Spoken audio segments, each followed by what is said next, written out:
So, welcome back. So, we are at the last leg of our panel discussions, and the sixth session on creative reflexivity and poetry will be chaired by none other than Professor Ashish Ghosh. So, the speakers in this session include Professor Savita Singh ma'am. Ma'am is professor in IGNOU, and ma'am will be speaking on the topic Arts as Human Experience, Concrete and Transcendent. We've been listening about transcendent a lot. Ma'am will be dwelling on it through the medium of poetry. Then we have Professor Akhlaq Ahan sir, poet, a professor and chairperson of Center of Persian and Central Asian Studies in Jawaharlal Nehru University, and he will be presenting his views on the topic Sufism and the power of poetic word. So I hand over to the chair and the speakers. Kindly proceed. I have nothing to say because I am not a poet and I am surrounded by two poets. But there is no one who dislikes poets, and related to it, I suppose, music. Even when we speak, it's music. That's what I learned from my performance studies. So I think let's start. So Savita is speaking on arts as human experience, concrete and transcendent. And I think this is what we have been talking for the last 2 days, the transcendental aspect. So good afternoon everybody. I must begin by thanking Reela and Manindra who have coordinated this wonderful festival. And this festival, the topic, overall conceptualization of this festival is very close to us as another group called Creative Theory. We're trying to open up ways of thinking which are creative. नहीं mic close कर अभी ठीक है?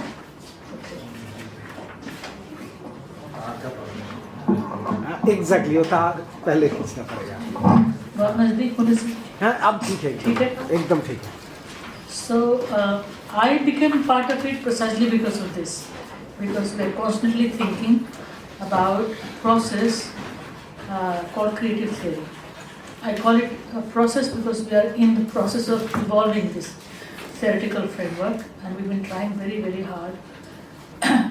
For last many years, like last 11 years, we have been organizing a colloquium of creative theory, and every year we have had a session.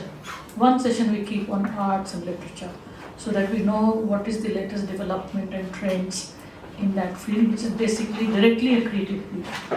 Problem for us is, because of political theorists, is that we are a little removed from directly experiencing our subject matter creatively, because we have a theoretical glass through which everything passes.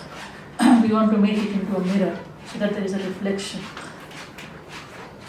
more accurate representation as to what we are doing even as theorists.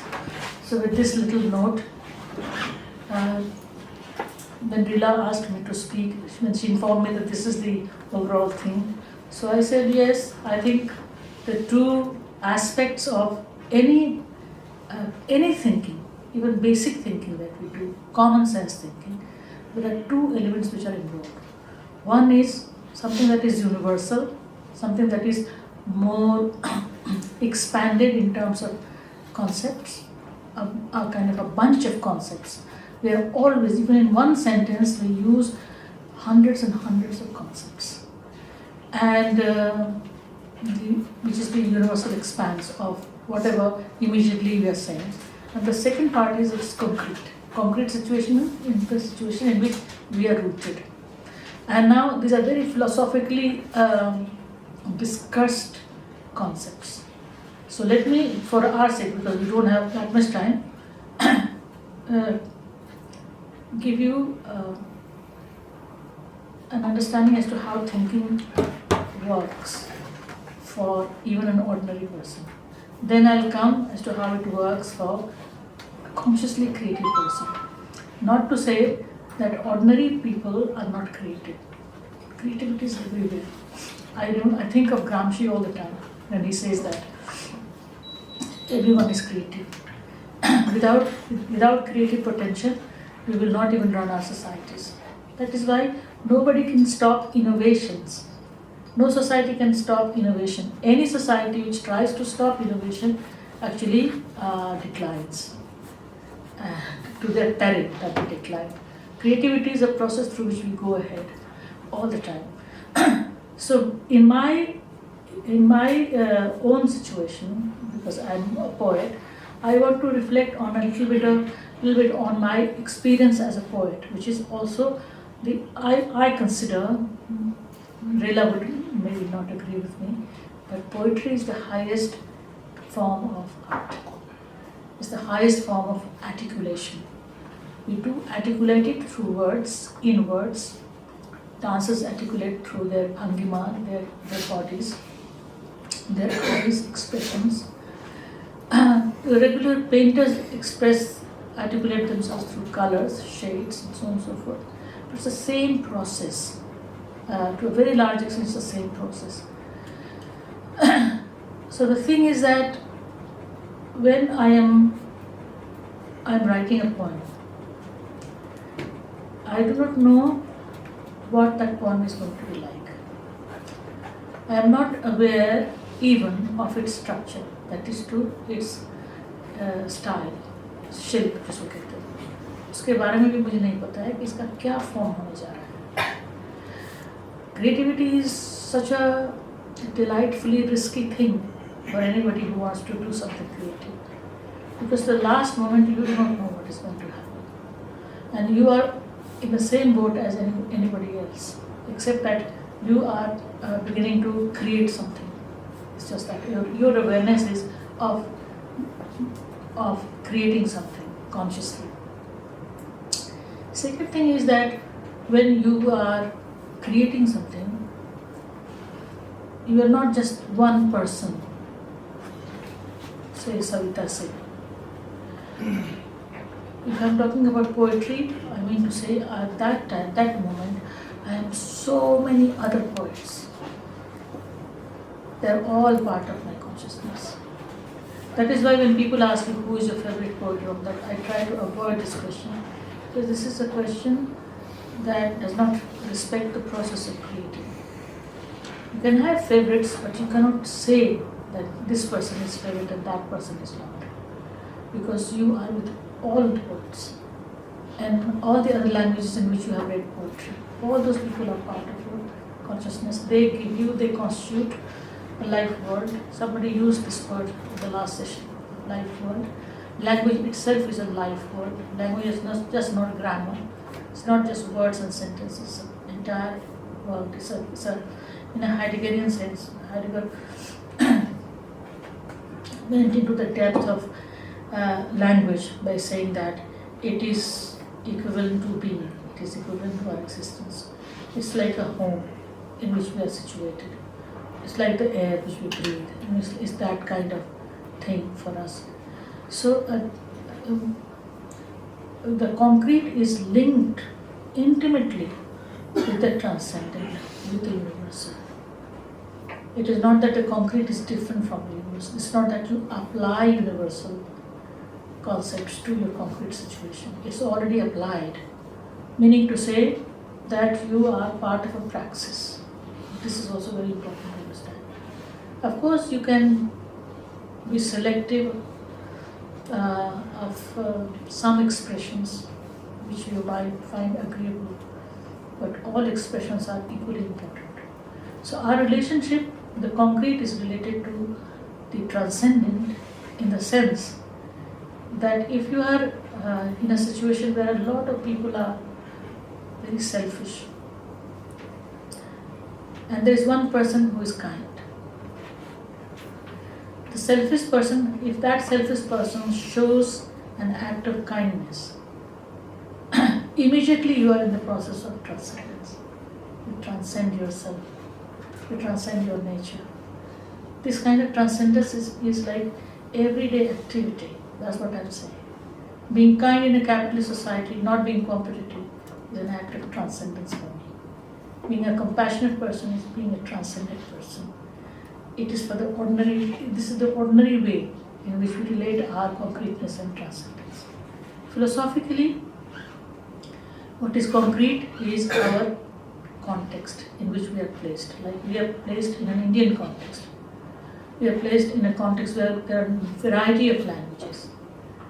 Even more, if you want to be more precise, for me, because I write in Hindi, I can say that my concrete reality is Hindi poetry, Hindi fiction, or Hindi literature. I have to be aware. I can't be a poet without knowing what all is being written in Hindi and what others are writing, who are my contemporaries, what is the preferred genre, whatever is at stake for the literature in which I am writing. If I don't know, then I won't be able to make any contribution properly. I might say something because everyone is creative. You'll be able to create 4 or 5 sentences or even one poem, but that doesn't add up to anything. That's not what I'm talking about. I'm talking about real poetry and real poets. So this is our concrete context. The concrete context is also philosophically linked to language. In which language you are writing. The kind of poetry I am writing, in fact I write both in Hindi and English, and a good friend of mine pointed out, it does not seem it's the same poet who's writing in Hindi and writing in English. And it is indeed true, because English poetry is not written like Hindi poetry. The life world of English poetry is different. Fortunately or unfortunately, I know that world also. So when I go to write in English, everything changes. It's language. So language is not just structure, it's not only, literal sense of language. Language is life, what you engage. If one has not read T.S. Eliot, if you have not read Sylvia Plath, and when you want to go and write English poetry, you will find it hard. The bearing will be hard. In the name of creating something extremely new, you can't disregard everything else that is there in that language. So it is another matter why I started writing in Hindi. I'll explain that also today. I've never done it. I've written a whole article because it was a philosophical move I made. So anyway, the concrete is this. The concrete also is the place, concrete is the context within which meaning is created. It is a poetry. What does poetry do, or what does any art do? It does 2 things at least, known, very well known. Other things like, therapeutic part about which a lot of people are also concerned, because art can do that. It has a healing feature. But 2 things are obviously it has to do. One is create meaning. The other one is create beauty. If it is art, aesthetics. Unless it fulfills these 2 criteria, it will be there, but it will not be counted. That's what I'm saying. I mean, there's no limit to creative expression, but to create a meaningful sentence, to create a meaningful poem, involves knowing your history, your culture, your embeddedness in your culture, your language, all of that conceptualized in a philosophical manner. In poetry, one can use a particular word which will have 100 meanings. So to select one word for 1 or 2 specific meaning that you want to create is where your genius lies as a creative person. Some people prefer in Hindi, some people prefer to write in Sanskritized Hindi. Others prefer to use Persian words. When you read a poet who is using Persian words, do not think the words are being used. That poet is sharing another culture, another worldview. That's when that word comes and fits into your language, precisely because of your knowledge of that world. That sharing is very important, that you share that one. I use a lot of Urdu words, and the meaning that those words create in my poetry, obviously, other words wouldn't be able to. That is why they're there. So you can say that I have in my memory, in my historical memory, I bring in that shared world. Say even 100 years back, 200 years back, I have a poem called Urdu Meri Bhasha, in which I look at Urdu as constituting my worldview in such a way that I suffer its alienation in the present context. But that's also a job of poetry, to do that. Art is the utmost generous thing. It's a generosity. Human, this morning or yesterday I was reading, there's another important philosopher whom I love quite a bit. His name is Hans Georg Gadamer. He has written an extraordinary book called Truth and Method. More than one half of the book is about aesthetics and art. And the book is supposed to be on social science. Okay? So in one place when he's talking about, he's criticizing Kantian notion of aesthetics by saying that it is a product of scienticizing world of the Western metaphysics. And that is why experiencing beauty is also made conditional for one to be a Western person in a scientific culture. That kind of limitation that you create even about aesthetics. So he says one thing, that art is a form of human life.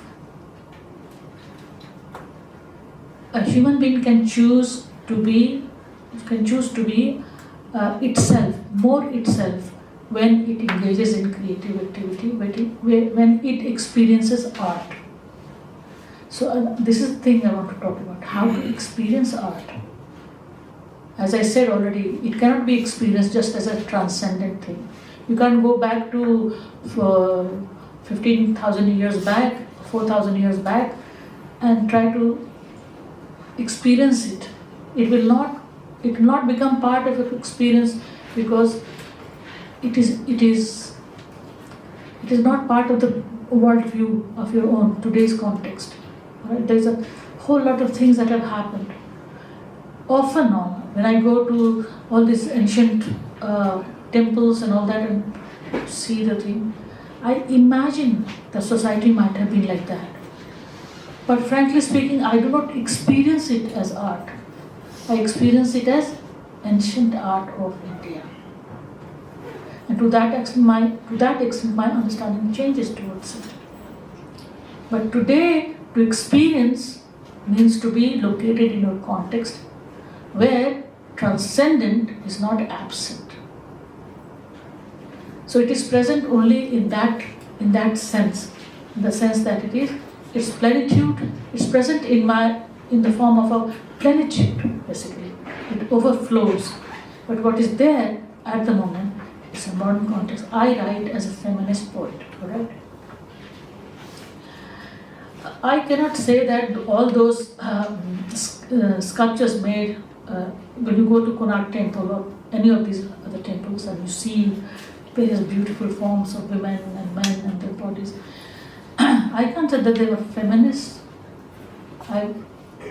It's not feminism that has created something else. There was something else at the time that gave this allegiance to beauty, produced that kind of art. But today when I write मैं किसकी औरत हूँ, स्त्री सच है, मनोकामनाओं जैसी स्त्रियाँ, all these things that I'm writing now, I'm sharing a context. It is present in its past and also in its future. So the notion of time changes when you use your own context. Concreteness, we're talking about concrete.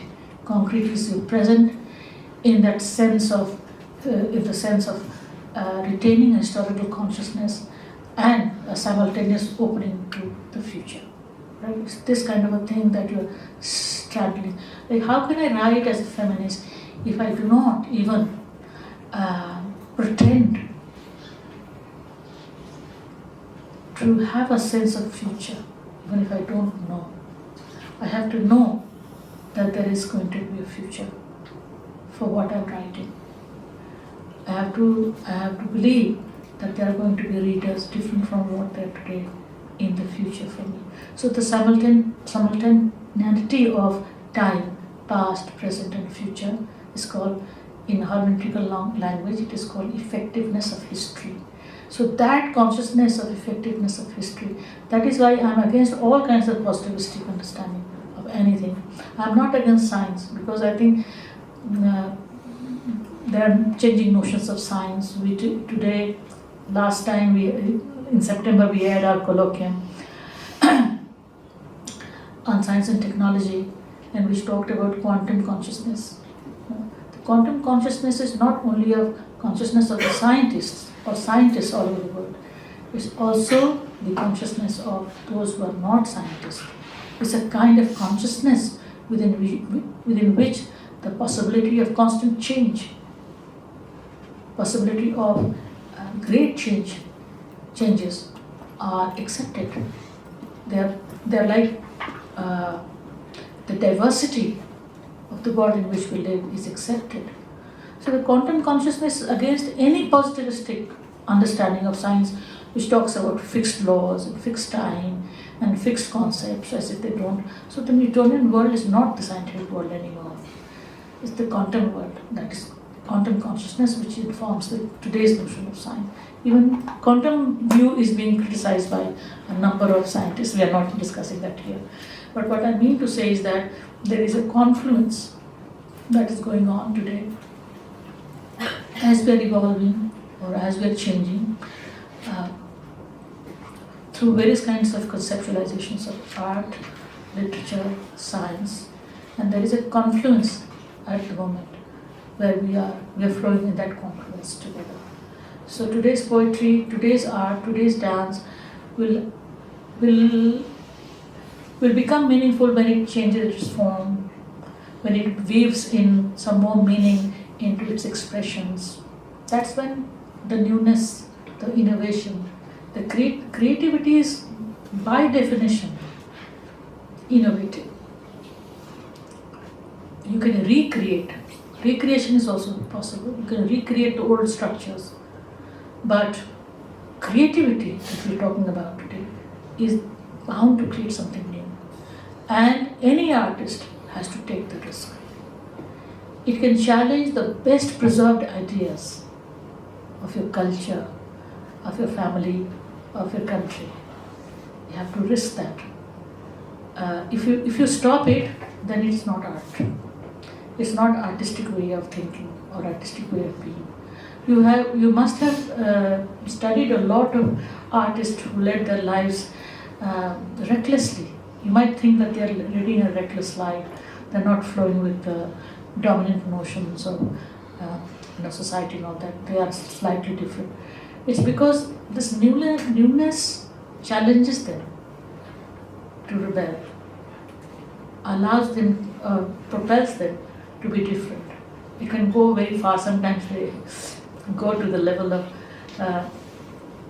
absolute rebellion, lunatic behavior you can find in them and all that. But all these moments are built into it. So art is not for decoration.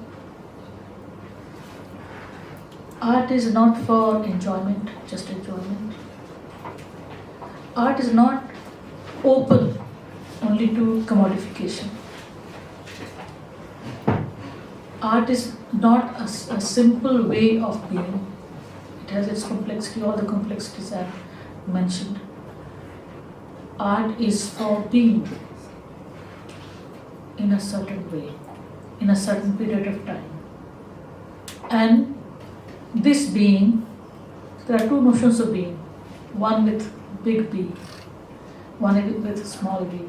The notion of big B, being, is existence itself, human existence itself. I don't have time today to deny or to criticize post-human condition,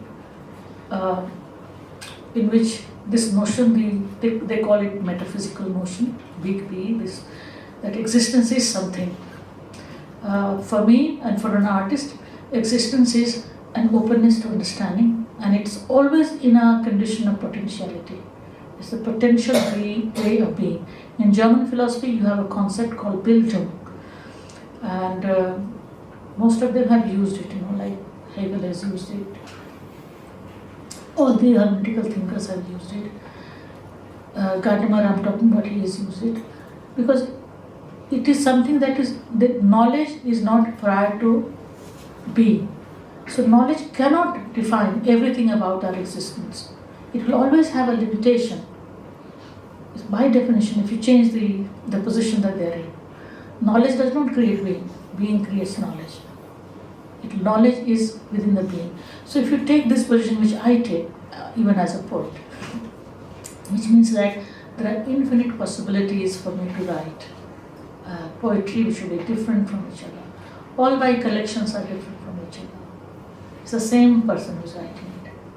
My first collection was Apne Jaisa Jeevan, in which you will find that there are some rhetorical aspects to this poetry that I wrote, which is called feminist poetry. A lot of people think that it is I am radical feminist. I've denied it in many interviews, long interviews people have taken.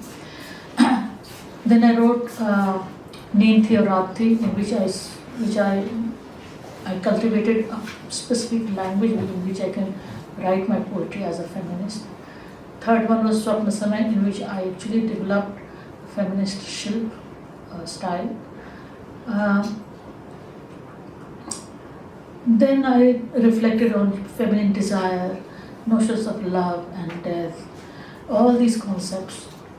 Meaning, what I mean to say is that difference is the basic principle with which we operate as an artist. It's risky, it's beautiful, it's dangerous, and it is the only one which can give you a sense of perfection, where beauty lies. So this is all I have to say today. Thank you.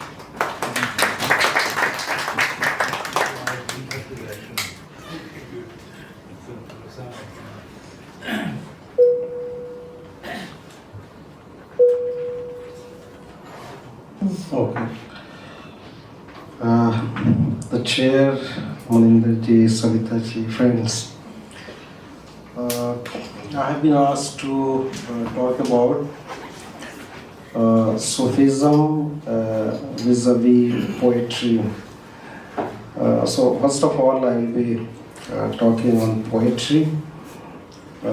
What conventionally poetry is defined, at least in the Persian tradition, and how I have perceived my own experience. And then I will come to Sufi poetry and how this emerged, particularly in the Persian or Indo-Persian tradition. So far as the poetry is concerned, we know that one of the explanations of the poetry is that it cannot be explained, it cannot be defined, it cannot be translated. And that's why there are lots of explanations and definitions of poetry since the Greek period, the Arab poets and writers and thinkers on poetry and Persian tradition. We see many great poets defining or trying to define poetry in the introduction of their poetic collections. For example, Amir Khusro did it in his one of his diwan or collection of poems. But nonetheless, and poetry has been, if we go through historically, poetry, we know that the earliest available texts of the world are in poetic form. So it has been naturally one of the expressions of the human society or human being since the beginning. And there are lots of definitions in Persian tradition that a poetry must be having one fundamental characteristic that can be called as the soul of the poetry, that is the music, the musicality of the poetry, and that's why it survived even during the period when there was no writing tradition. So sometime I convey to my students, and when I try to talk about poetry, I say that poet is also a gender. There are two genders. One is the non-poets and the poets. So they are the born poet, and that's why there is no need of if someone is educated or not educated. It has nothing to do. You may read all the poets from west to east, and you are not a poet. Because you are not naturally poet, and you have not read even a word of poetry, and you are a poet. So that's why in all forms of art there has been academies since Greek period, if you see around the world, but there is no academy ever that can claim that they are going to make you poet. They can make you a musician, they can make you writer, artist, painter. You can learn it by investing your level. But poet, I think it's like that.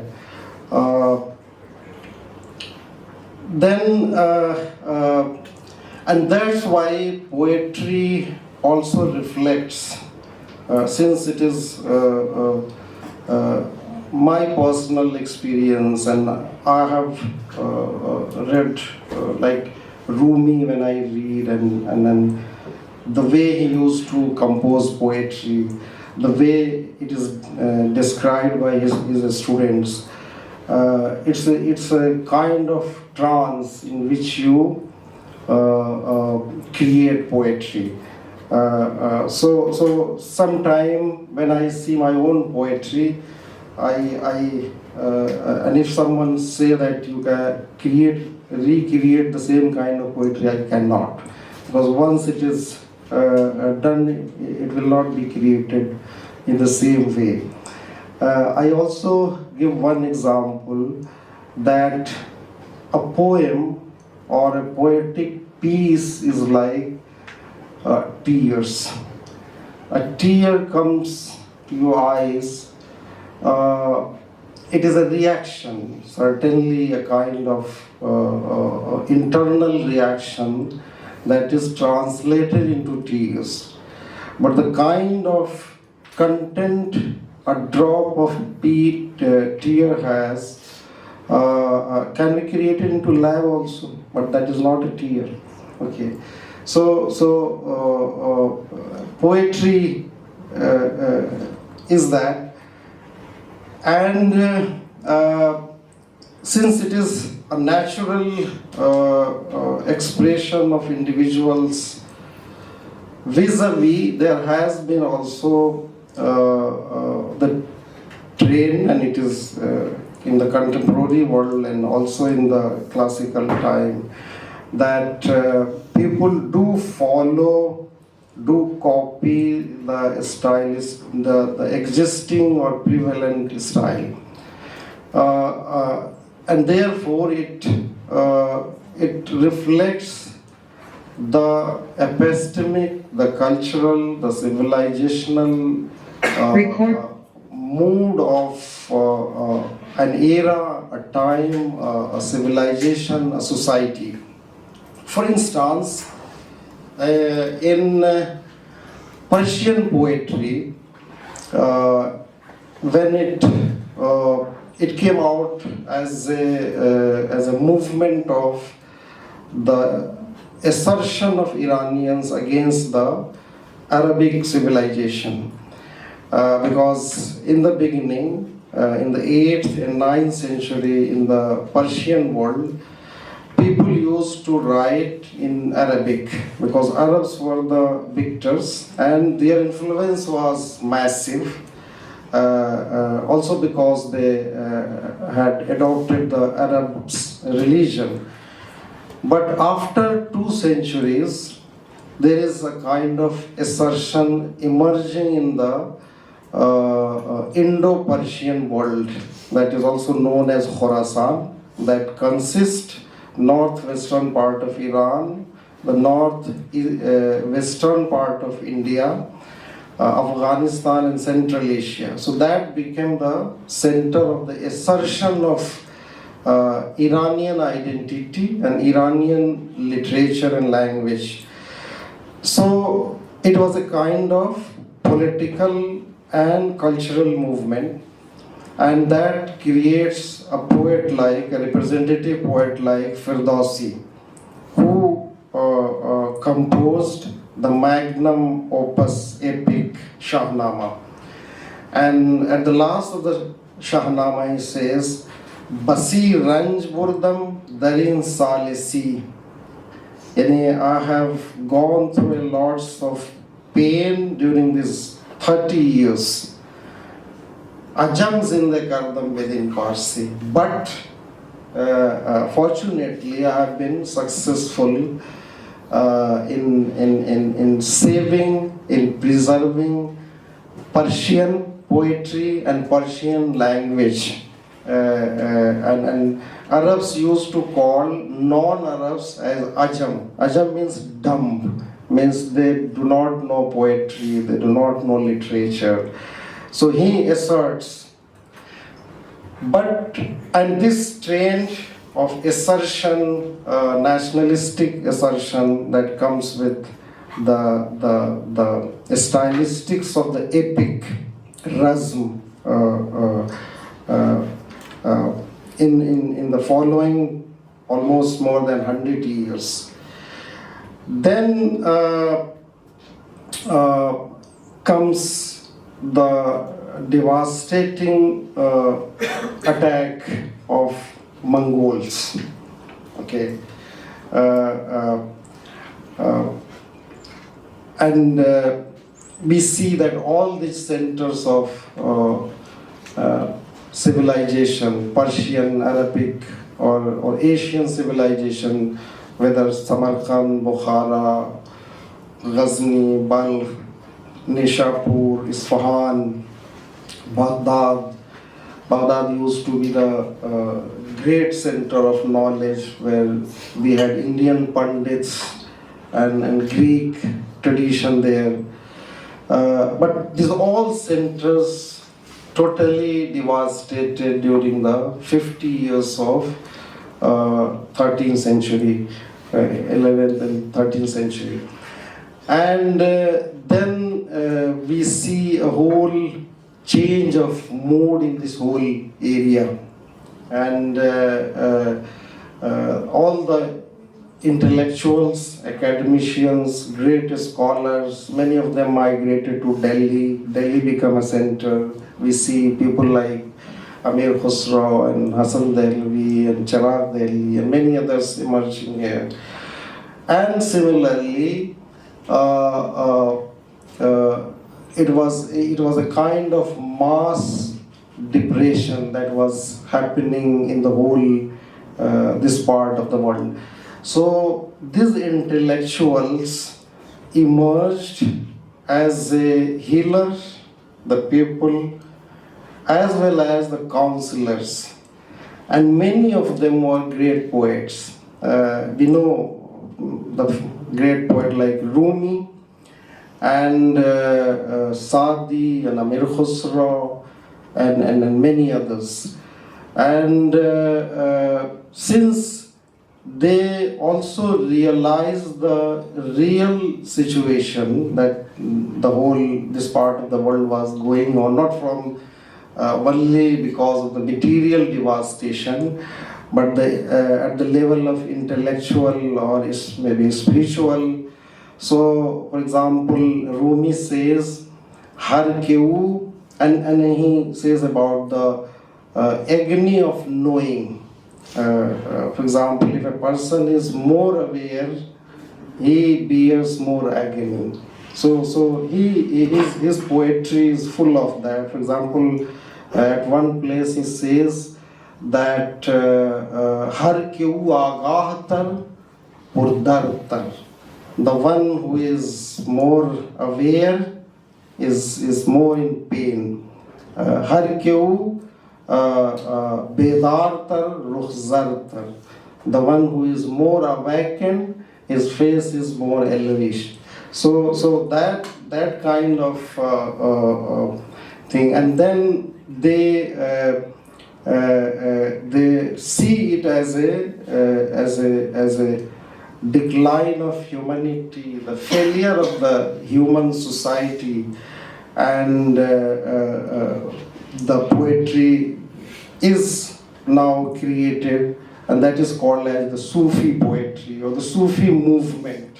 So this response to this whole devastating situation that arising in the 12th century, and before that also, these societies were going through a kind of intellectual decline also.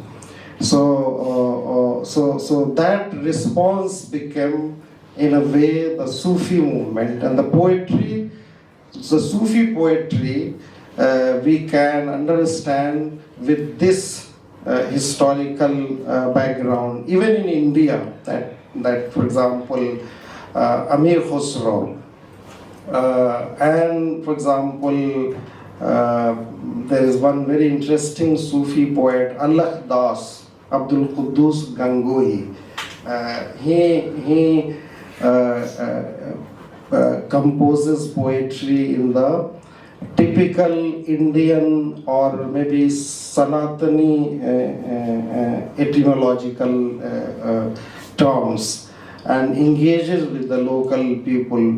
For example, Kabir is doing the same thing, Jaisi, and they are using lots of similes, idioms used by the earlier Sufi poets like Attar, like Rumi, like Sadi. So this is also a kind of silent engagement, and that philosophical tradition of making people aware is reflected in Sufi poetry. At the same time, they also challenge the despotic regimes, the people who used to traumatize the people. For example, same Rumi says at one place that Asp himmat su akhtar sakhti, Adame masjud ra na shanakhti. Means he says that you have set your horses to conquer the sky, to expand your empire, your political might and prowess. But you could not spot those people who look at you in need. So your main responsibility, the ruler, the ruling class, is to see the people in need. For example, and then he says that the core word to heal the society and to resolve all these social illnesses, ishq, the love, the compassion. And he says that Shad bash, ay ishq khush saudaye ma, ay tabibe jumla illat haima. Okay, so O love, who brings blessing always, the one who is the medic of the all ailments. This is that is ishq, that love. Or for example, Amir Khusro says that dile be ishqra man dil na goyam, tane be sozra juz gil na goyam, mago ba man ke aqil neest ashik, ke man be ishqra aqil na goyam. I do not call it a heart which is without love, and I call a body only the mud if it is devoid of the burning of the love.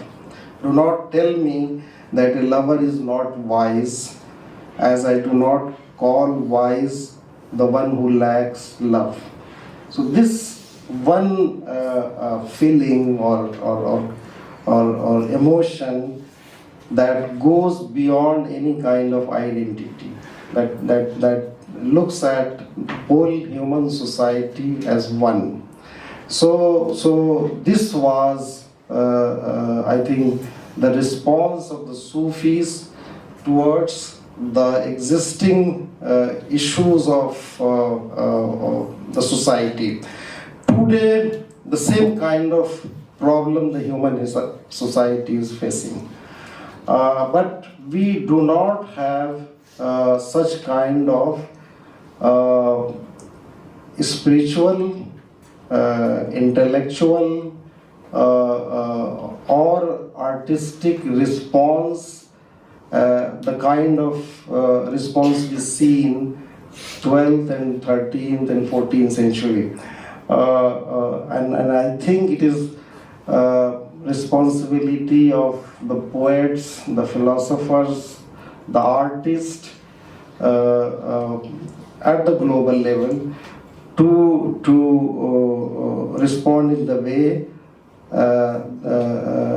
these people responded 700-800 years ago, and successfully heal the society and address to many issues and problems. Thank you.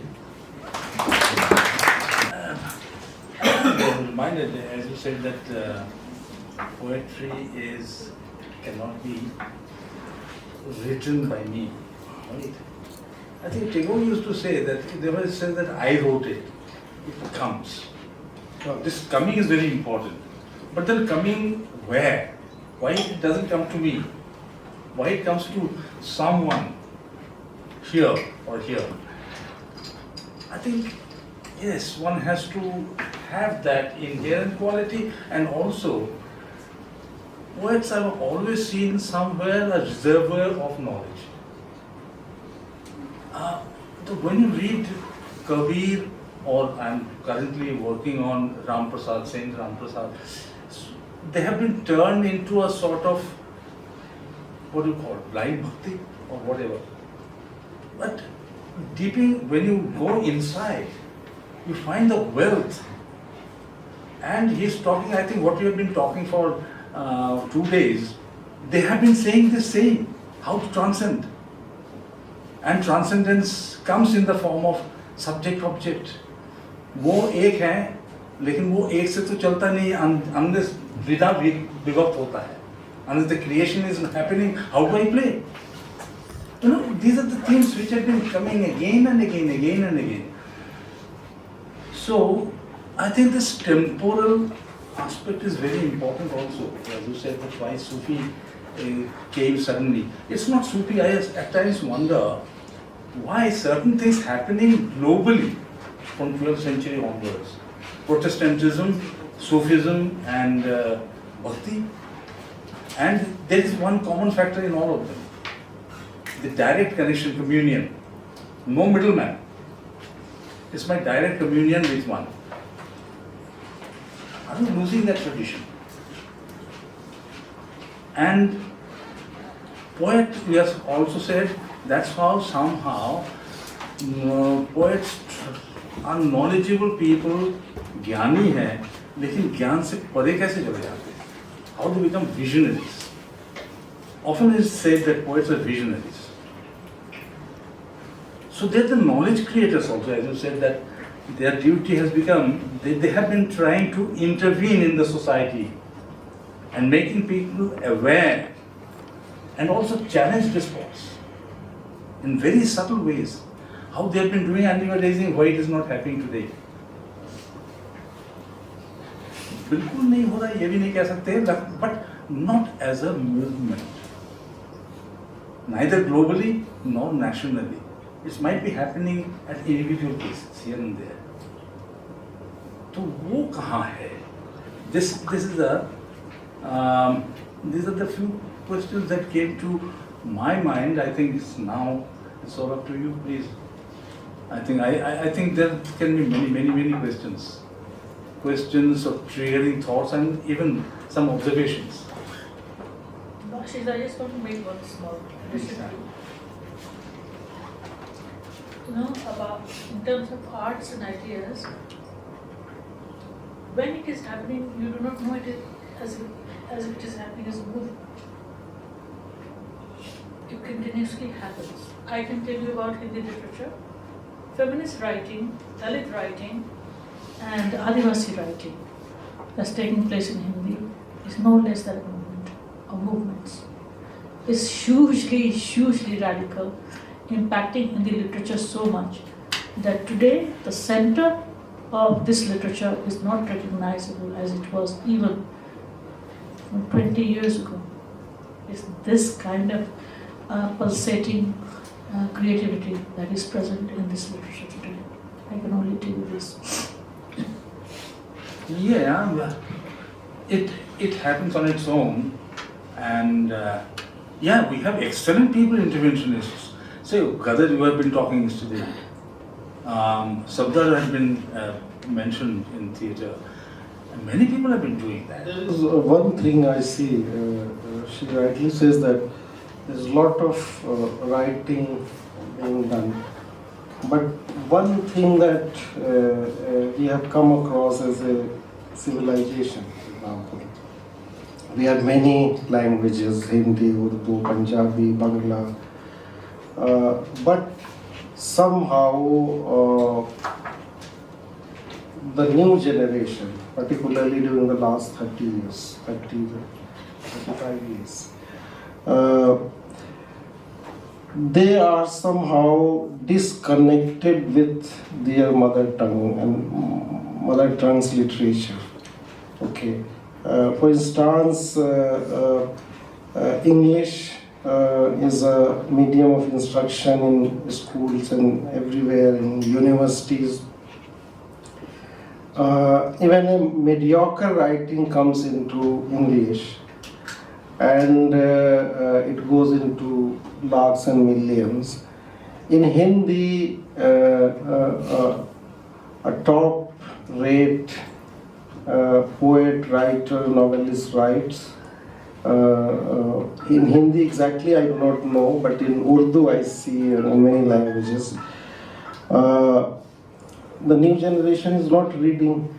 Even the people in those departments are not reading.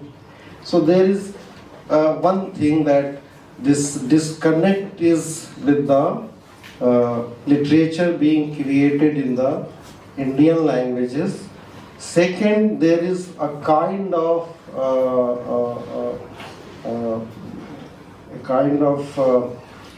dissociation with the literature itself, okay, the poetry itself. In our childhood, we used to read a lot of poetry, a lot of novels, writings in our own mother tongue. But somehow, the next generation is not reading in Indian languages. So that is also. This is happening particularly in colonial countries. Yeah. I think we have forgotten the distinction between using a language and slaving a language. I think here the problem is that, I had a lot of fight with some of my friends, scholars also, that how can Indian English is Indian? It's fine, but it's for you. But it's not happening at all around. How do we connect? We connection का problem इतना जबरदस्त. In the 70s, when I was doing workshop in survey in Haryana, this one gentleman farmer said, this rich farmer said, आप दिल्ली से आए हैं, मेरे लिए एक फसल काटने का मशीन ला सकते हैं? मैं कहाँ से ले आऊँ? तो आपके पास तो है. नहीं वो जो है ना वो ऊपर से काटता है, लेकिन हमें तो वो चाहिए ना, वो जानवर को खिलाने के लिए. आजकल नहीं खिलाते, तब खिला देते. Now this appropriate technology is not happening because there is no language connection. All the developed countries, all the जिसको हम developed कहते हैं, all they have grown on their own because the language connects with your necessity. That is not happening. For in our own country, I think 70 years back, when there was a very numerically very small movement, progressive movement, but their writers were popular among all the people. They were being read. But in the post-progressive movement era, there was a kind of pressure by our leading critics. Personally, I know Hindi and Urdu, that they should write abstract writing, okay, and that disconnected the whole thing. I have seen in Iran, for example, if a 20 years boy or girl writing poetry, even the head of the state know. 25 years back I was in Iran as a student, and there was a girl, she was a blind, Maryam Haidarzadeh, and she was just 19, 20 years old girl, and her poetry was popular in the whole country. All the taxi wala used to listen to her. And even today, the young poets do write, their collections are published, and they go into thousands. After 1-2 months, you can't find them in the market.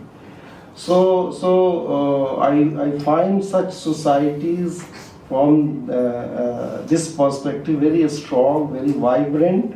That thing we have lost. That is a great loss, and that's why the intellectual voices, the creative voices that is being produced are not reaching to the masses, because the masses are disconnected with our own literature. And fortunately, we have been talking for the last 2 days, yesterday and today, about this connectivity today. Only I think we are talking about connectivity. We are building good edifices, but I do not know how to connect them. Excellent pieces of presentations. Yeah, there are so many interesting issues have come. I want to just provoke two of our poets to think aloud and respond to some of the questions. One bit of information that we have just started a group which is talking about Indian languages. We had a meeting at IIC, and now Sublog magazine has brought out few articles, and very soon we want to have a wider discussion on the issue of the language. But now middle class is almost on consensus that we must educate our children only in English. So much so that my school, which used to be Hindi school, Hindi medium school, we had a meeting with the founder's son, who was a British. That time he thought of making it a Hindi medium school. Now his son says that one of the failures of the school was that it could not become in English medium. And almost everybody agreed that it should have an English medium. And we see in JNU a lot of children, a lot of students suffering due to their education in non-English medium, and then coming almost crying, and a lot of discrimination happens. So it's a very deliberate thing, and I think Abhay Dubey has written a very interesting book which will be out soon, Angrezi Ka Alaukik Samrajya, and how there's a deliberate effort to promote the language and all that. But my problem is there are two issues. One, that something that I and Prof Akhlaq have been constantly debating during our morning and evening walks with third person who is a poet. I am not a poet, so two poets I keep talking and keep critiquing them. And one issue is this: what is poetry? is it, as Prof Akhlaq Sahib is a very classical thinker on that, who thinks that it has to be gay, it means singing is very important in the poetry, or it is the expression of a mind which reaches to that climax of, say, consciousness of the universe, or what you say, transcendental consciousness. And that transcendental consciousness itself is not a great poetry, in the sense that reaching there and doing something might be very alienating also, very personalized also. But then if you come down from there and then start rethinking about the world, somebody like Habib Jalib, no dearth of listener to Habib Jalib, I guess. Large number of people to accumulate to hear him, and he was put behind the bars all the time. So is it Akhlaq Sahib and also Prof Savita, why people are not accessing poetry, why they don't want to read poetry today? Is it that, what you said rightly, that time probably poets responded to the questions that people were facing, or crises that people were facing? Our poets have stopped responding to that. Not only poets, entire art family, including theatre and including, I guess, academics, all of us, the intellectual as a community probably has got alienated, and we are not responding to the crisis of the people, and therefore they are not interested. They are not. Why should they buy? Why should they spend money on a book which they don't find liberating? So is that the reason? And one of the reasons probably could be, and some of my friends agree on that the university system. The modern university system has been very liberative. It has provided a lot of space, creative space to us, but also it has done one bad thing, that it has alienated us from the masses. It has converted us into experts, and the experts are not among the masses. So there is a fear that has been created. So there is a kind of anti-intellectualism also one can see growing all around. So what could be the reason of this kind of failure? Like Hindi is a very surprising thing, you know. The number of Hindi speaking people is growing every day, and readership is declining every day. It's very difficult to understand. Somebody from Allahabad told me that people are waiting for books, readers are waiting for books, but probably Hindi scholars and intellectuals are not able to deliver the kind of thing that Rumi could have delivered at some point of time, kind of thing that Bejil could have delivered at some point of time, or Dinkar could have delivered. I mean, I can remember Dinkar so well, in the sense that my entire generation, for them, the only antidepressant drug was Dinkar's Rasmirati. I mean, we used to borrow from each other. Yeah, I'm very depressed, like Rasmirati dera. And then would read and come back, now I can do anything. So that role of poetry is missing. Or Nirala's poem like Bhikshu, वह आता जो टूक कलेजे को करता, पछताता पथ पर आता, मुँह फटी पुरानी झोली का फैलाता. Where is the concern? I would agree that the concern of Dalits and Adivasis and feminist concerns are being expressed. They are reading also. You know, among the Hindi writings, the publishers are telling me, please give me any writing on Dalit. They are selling like anything. They are buying. They don't have any problem. But why not in general? The global crisis, and we have been talking yesterday also, is so deep. You know, the best-selling books today are dystopian books, dystopian novels, all over the world, all languages. I have just conducted a survey.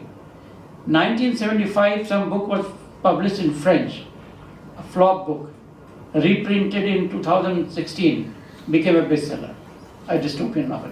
It means we are suffering from the dystopia and looking for new utopia, but our writers are unable to deliver that new utopia to us. Is that the reason why we are not reading?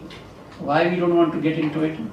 That is my concern. You have raised so many questions. Let me try to catch. The one thing in the beginning you told about the medium of instruction.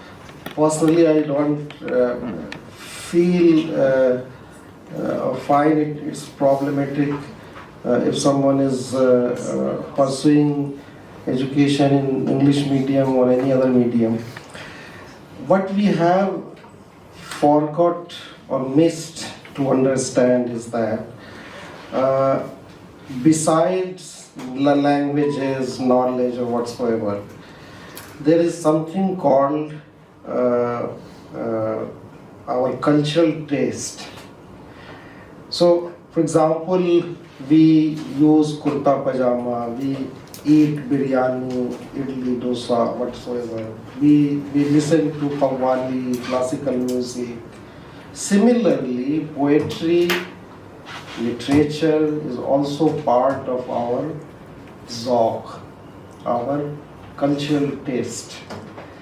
That our society is not understanding. Okay? They see learning or reading Urdu, Hindi or our languages is not very, means from economic point of view, they ask, the parents ask, that if we teach them Hindi or Urdu or Sanskrit or Persian, this is not going to fetch them money. But by doing that, not connecting them or training them into literature, they are destroying the whole personality, individual personality, as well as the whole civilization they are destroying. So that we have to understand. There is no issue. Our earlier generations, for example, you can see the Nehru generation, for example, they studied in England or whatsoever, but they were very good in their own literature and language and all. Then second problem we see as a society, this is a very problematic thing, is that if a poet writes, for example, Savita is writing a poem, once she has created that poem, it is not her personal thing. It is something that is the outcome of the whole epistemic cultural background and the intellectual background she is grown up. That one poem is the expression of the whole thing. So the whole society should celebrate it as as a representative of that cultural thing. That we do not do. That's why if a writer writes a book or something, it is seen attached with the individual.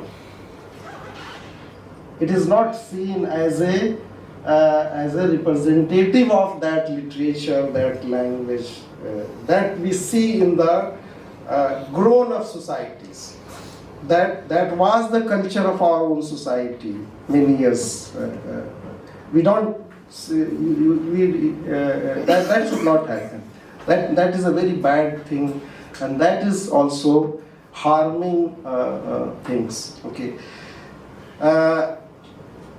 Then poetry. You told that it is a translation of the trance, something, if someone goes, as I told and I convinced with that poetry is a typical form of expression. Trance happens in many ways. Trance happens for a thinker, he goes into trance and realizes some thought. A philosopher goes into trance, create a philosophy. And a spiritual goes into trance to experience something. Similarly, but all trance are not translated into poetry. A poet only goes into trance and creates poetry. So that is a difference. The one thing that whether a poet is not read or not influencing the society, the reasons I just mention. Beside that, the stylistic or the expression of a person, which a poet is also, is basically of his own or her own personality. Okay, for example, philosophy propounded by Aristotle is a philosophy which may not be very easier for everyone to understand, but there are many people who very easily express. So poets expression is also particular to him. That's why the great poets, not the mediocres, they have their own signature of poetry, their own diction. They also create their own, for example, the meaning of charag or shama in the poetry of Khusro is different, in the poetry of Ghalib is different, Mir is different, Faiz is different. So they also create meaning of the words. So that a poet's world is his world. It is not exactly the responsibility of a philosopher or a poet to see that whether he is very communicative to everyone or not. It is also the responsibility of the reader in the society to access the poet's poetry.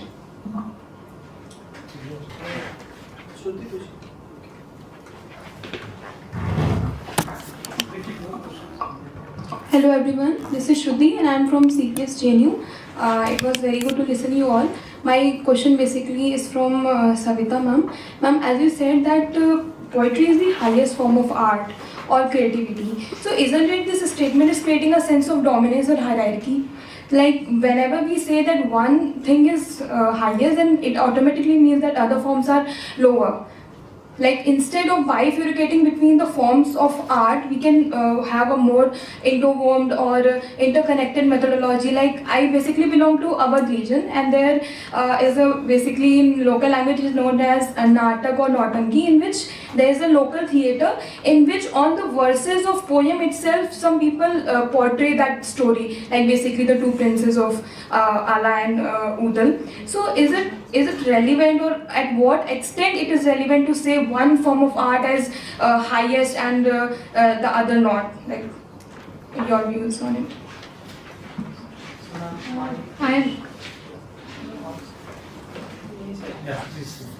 I'm Mansi. I'm from CPS JNU. So, ma'am, there was a quote by French philosopher Godard that says that authenticity is invaluable, originality is non-existent.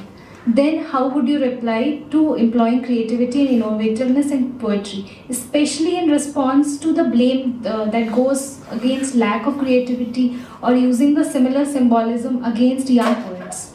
Against Young poets. of language. Okay. So it's when I say this, I am also paying this serious tribute to us being linguistic animals. It's because of that. Without language, you cannot conceptualize articulation or expression in other forms of arts as well. Right? जैसे कि जिस community के पास language नहीं है, right? Yesterday or someday, somebody pointed out that there is at least one community in this world which doesn't have language. So they only talk in terms of certain kind of phonetic expressions like a, o, o, and they understand what does it mean. But we are fully developed linguistic community in which we have to our being is in our language, to the extent that language itself is being, it has been. Right? All language, all discussion that we're doing today, it is because of our capacity to learn, to understand, to express, to articulate.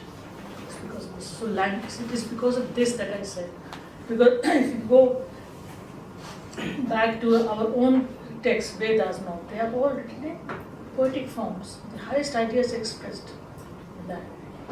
Except in the western part, where there's a great suspicion about poetry, in Plato, for example.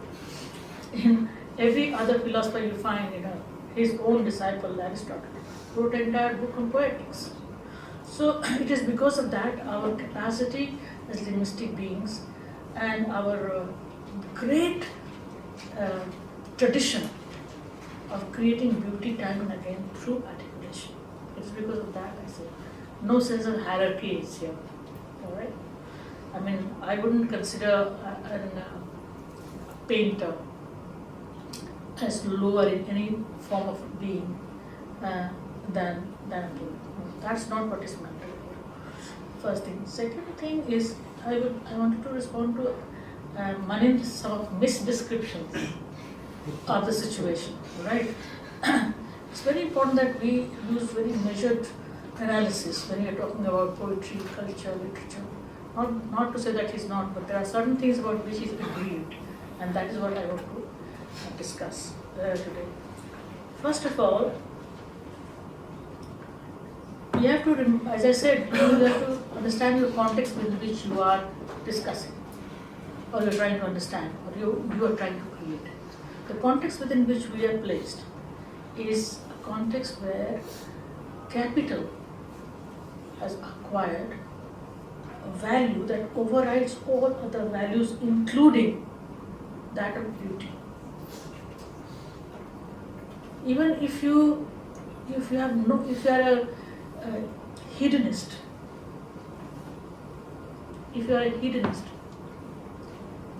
you are very comfortable in this culture, which is the culture of productivism. This is a productivist culture of capital. Right. Now, this culture is the one where alienation of art is almost an essential thing, because art always challenges, it is innovative. As I said, it's a one realm within which you take risks. How many poets go to jail? अभी हबीब जालिम के बारे में बात करें तो कितनी बार बेचारे गए? कितनी बार? जेल? जितनी बार जेल में वही ना, बार जेल में जाएंगे, आएंगे बाद फिर एक कपलेट बोलेंगे फिर जेल। बड़े से बड़े पोएट के बारे में आप ये कह सकते हैं। तो थिंग इसकी जो ओवरराइडिंग वैल्यू है और ये जो प्रोडक्टिविस्ट कल्चर, इसको कैपिटलिस्ट भी कहते हैं। बहुत सारे लोग डिसलाइक करते हैं कैपिटलिज्म के बारे में, आज तुम बात करते हैं, ये करना ही है, बिकॉज इसका कल्चर है एलिनेशन का। हम लोग को सबको बार बार इस पर ध्यान देना चाहिए, how much alienated we are as artists, as creative thinkers, as people who seek change, people who want innovative ways of living. Utopia is like a last frontier in this culture. Your utopia can decimate it. Be very sure. Talking about utopia, so like a decimation. So ये सारी situation है। तीसरी चीज जो number एक तरह से मुझे लगती है कि लिटरेचर कोई नहीं पढ़ता है। मैं ये एग्जाम्पल हूँ, मेरे सारे किताबों पर सेलर्स, इनको पता है ये सर कई भाषाओं में, मैंने तो मुझे तो 2-3 भाषाएं तो कम से कम 6-7 लैंग्वेजेस में ट्रांसलेट। तो पीपल आर रीडिंग। हमारा जो मिडिल क्लास है, हिंदुस्तान का मिडिल क्लास, जो इतना ज़्यादा शातिर है, अपने कॉलोनाइज स्टेट को भी जिसने यूज़ किया है अपने फेवर में, वही है जो अंग्रेज़ी को not for the sake of literature but for the sake of material gains use करता है, और उसको पोएट्री के खिलाफ या किसी भी आर्टिस्टिक एक्सप्रेशन के खिलाफ यूज़ करता है। We have to very exact as to what is happening. तो मैं मालूम है हिंदी की दीवार में, क्योंकि मैं हिंदी में लिखती हूँ इसलिए बता रही हूँ, हिंदी में लगातार पोएट्री क्यों छपती है? अगर वो नहीं बिकेगी तो कोई क्यों छापेगा? मांग के छाप रहे हैं, देखिए उसको प्रॉफिट नहीं हो रहा तो छापेगा, वो भी कैपिटलिस्ट है। जो हमारा पब्लिशर है वो भी कैपिटलिस्ट ही है। इस एक इंडिकेशन ये है पोएट्री बिक रही है, पोएट्री को लोग पढ़ रहे हैं, और मिडिल क्लास भी पढ़ रहा है, ऐसी बात नहीं है। एक समय था, मैं ये बता दूं, एक समय था जिसके बारे में हम बार बार नॉस्टैल्जिक होते रहते हैं मनिंद्र, जब ऑर्डिनरी मिडिल क्लास परिवारों में सारिका, मुक्ता, सरिता, कादम्बरी, हिंदुस्तान, ये सारी पत्रिकाएं आती थी और पूरा का पूरा परिवार पढ़ता था। अब वो नहीं आती, तो हम इसको कैसे एनालाइज करें? हम ये एनालाइज करके बताएं कि क्योंकि लोग पढ़ना नहीं चाहते, ऐसा नहीं है, क्योंकि हमारा जो कैपिटलिस्ट क्लास है वो इनको अब छापना नहीं चाहता है। वो दूसरे क्लास को टारगेट करता है, दूसरे तरह के लीडरशिप को टारगेट करता है, वो दूसरा बड़ा मार्केट टारगेट कर रहा है जो ग्लोबल मार्केट है। ग्लोबल मार्केट में हिंदी नहीं बिक सकती है, in spite of the fact that there are just so many people who speak this language. तो ये है एनालिसिस, इसको समझना।